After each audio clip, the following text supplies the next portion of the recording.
എല്ലാവർക്കും exclusive for എക്സാംസിൻ്റെ പുതിയ വീഡിയോയിലേക്ക് സ്വാഗതം. ഇന്നു മുതൽ നമ്മൾ നോക്കുന്ന എക്സാം എന്ന് പറയുകയാണെങ്കിൽ കേടെറ്റ് എക്സാം ഓറിയൻറ്റേഷനാണ്. എന്താണ് കേടെറ്റ്?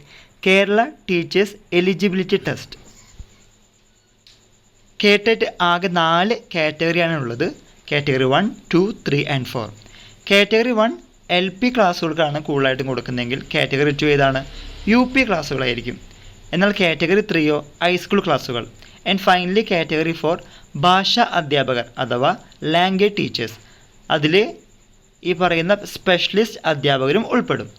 ആർട്ട്, ക്രാഫ്റ്റ്, കായിക അധ്യാപകർ. അപ്പോൾ ഒന്നുകൂടി ഓർത്ത് വയ്ക്കുക, കേടെറ്റ് 4 കാറ്റഗറിയിലാണ് പരീക്ഷ നടത്തുന്നത്. LP, UP, high school and finally language teachers. ഒരു വർഷത്തിൽ 3 എക്സാംസാണ് നടത്താറുള്ളത്. കോവിഡ് ആയതുകൊണ്ട് അത് കുറഞ്ഞിട്ടുണ്ട്. അത് അടുത്ത കൊല്ലം തീർച്ചയായിട്ടും അത് 3ലേക്ക് തന്നെ പോകുമെന്ന് വിശ്വസിക്കുന്നു. നമുക്കതിൻ്റെ details കടന്നാലോ? Yes.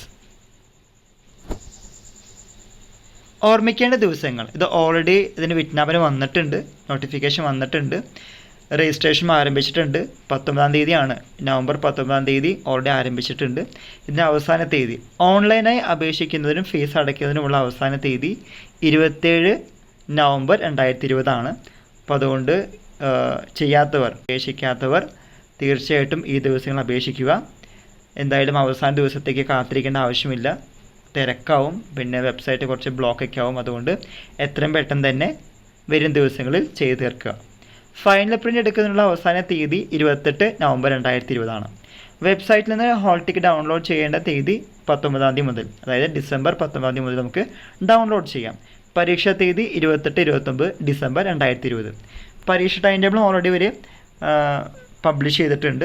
Category 1 and 2 28 up and down ആയിട്ട് നടത്തുന്നത്. 2.5 മണിക്കൂറാണ് ഇതിൻ്റെ ദൈർഘ്യം പറയുകയാണെങ്കിൽ. കാറ്റഗറി 3 and 4 21-ാം തീയതി അപ്പ് ആൻഡ് ഡൗൺ ആണ്. ഇതിൻ്റെ ദൈർഘ്യം 2.5 മണിക്കൂർ തന്നെയാണ്. ഇനി ആർക്കൊക്കെ ഈ പറയുന്ന പരീക്ഷ എഴുതേണ്ട ആവശ്യമില്ല അതിനെക്കുറിച്ചുള്ള ഒരു ചെറിയ വിവരണമാണ് കൊടുത്തിരിക്കുന്നത്. CTT പ്രൈമറി സ്റ്റേജ് പാസ്സായവരെ കേടെറ്റ് കാറ്റഗറി 1-ൽ നിന്നും CTT എലമെൻ്ററി സ്റ്റേജ് പാസ്സായവരെ കേടെറ്റ് കാറ്റഗറി 2-ൽ നിന്നും ഒഴിവാക്കാവുന്നതാണ്. പിന്നെ net, set, MPhil, PhD, M.Ed എന്നീ യോഗ്യതകൾ നേടിയവരെ കേടെറ്റ് കാറ്റഗറി 1 മുതൽ 4 വരെ നേടുന്നതിൽ നിന്നും ഒഴിവാക്കാവുന്നതാണ്. അത് സൂചന A-യിൽ പറയുന്നുണ്ട്. പിന്നെ കേടെറ്റ് കാറ്റഗറി 3 വിജയിച്ചവരെ ത്രൂ കാറ്റഗറി 2 നേടുന്നതിൽ നിന്നും ഒഴിവാക്കാവുന്നതാണ്. പിന്നെ കേടെറ്റ് കാറ്റഗറി 1 and 2 എന്നിവയിൽ ഏതെങ്കിലും ഒന്ന് വിജയിച്ചവരെ LP, UP അധ്യാപക നിയമനങ്ങൾക്ക് പരിഗണിക്കാവുന്നതാണ്. ഇനി കാറ്റഗറി 3 പറയുമ്പോൾ എന്താണ്? ഹൈസ്കൂൾ ക്ലാസ്സുകളായിരിക്കും ഉണ്ടാവുക. ഏതാണ്? ഹൈസ്കൂൾ ക്ലാസ്സുകൾ. ഇപ്പോൾ ഹൈസ്കൂൾ ക്ലാസ്സുകളിലെ ഈ വിഷയങ്ങൾ നമുക്ക് നോക്കണ്ടേ. HSL ഏതൊക്കെ വിഷയങ്ങളാണ് വരുന്നത്? മലയാളം, ഇംഗ്ലീഷ്, ഹിന്ദി, സംസ്കൃതം, തമിഴ്, കന്നഡ, അറബി, Urdu, social science, physical science, natural science, ഗണിതശാസ്ത്രം എന്നിവ ആകാൻ ആഗ്രഹിക്കുന്നവർക്കാണ് കാറ്റഗറി 3 കേടെറ്റ് എക്സാം. അപേക്ഷിക്കാൻ വേണ്ട കുറഞ്ഞ യോഗ്യത 45% മാർക്കോടെയുള്ള BA, BSc, BCom യോഗ്യതയും അതേ വിഷയത്തിലുള്ള BA ഡിഗ്രിയും ഉണ്ടായിരിക്കണം. ഇത് കേരളത്തിലെ ഏതെങ്കിലും യൂണിവേഴ്സിറ്റിയിൽ നിന്നോ അംഗീകാരമുള്ള ഇതര യൂണിവേഴ്സിറ്റിയിൽ നിന്നോ നേടിയ യോഗ്യതയായിരിക്കണം. അല്ലെങ്കിൽ ബിരുദാനന്തര ബിരുദത്തിന് ലഭിച്ച മാർക്കിൻ്റെ അടിസ്ഥാനത്തിൽ B.Ed-ന് അഡ്മിഷൻ നേടി വിജയിച്ചവർക്ക് കേടെറ്റ് പരീക്ഷ എഴുതാവുന്നതാണ്. അത് ഓർത്ത് വയ്ക്കാം. 45% കുറയാതെയുള്ള BA അല്ലെങ്കിൽ തത്തുല്യ യോഗ്യത LTTC, DLED ജയിച്ചവർക്കും കാറ്റഗറി 3-ന് അപേക്ഷിക്കാവുന്നതാണ്. ഇനി കുറിപ്പായിട്ട് കൊടുക്കുന്നത് ആണോ?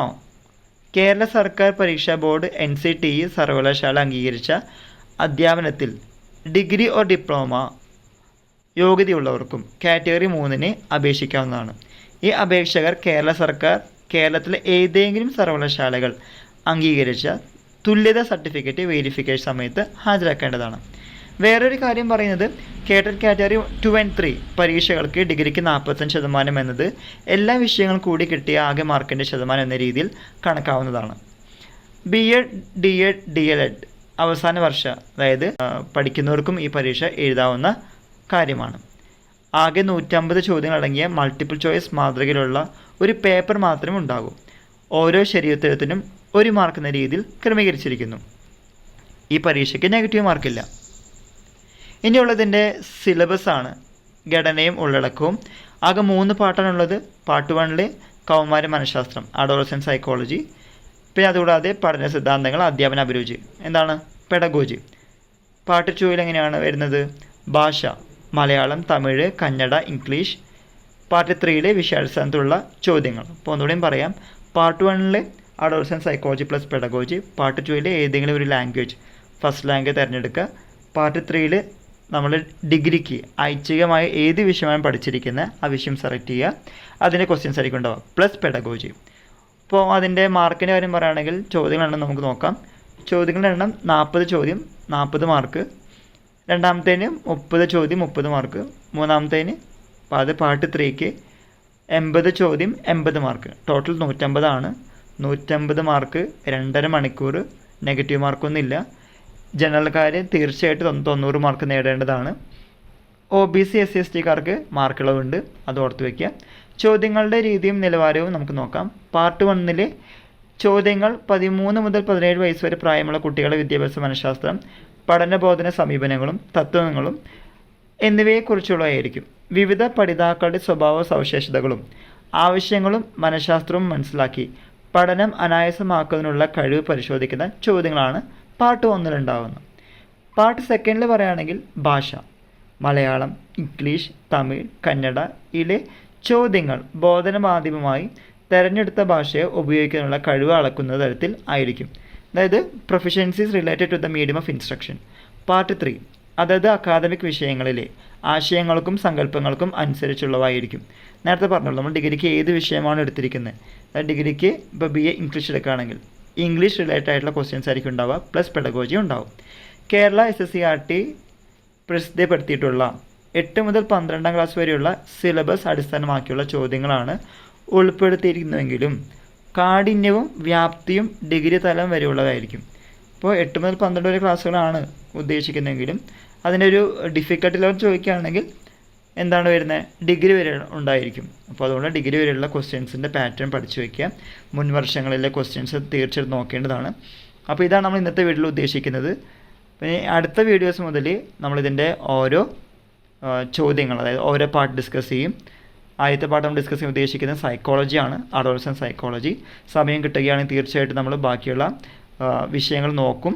അപ്പോൾ അതുകൊണ്ട് ഈ വീഡിയോ ഇഷ്ടമായെങ്കിൽ തീർച്ചയായിട്ടും ലൈക്ക് ചെയ്യുക, ഫ്രണ്ട്സ് സർക്കിളിൽ ഷെയർ ചെയ്യുക, സബ്സ്ക്രൈബ് സപ്പോർട്ട് ചെയ്യുക. Okay, by.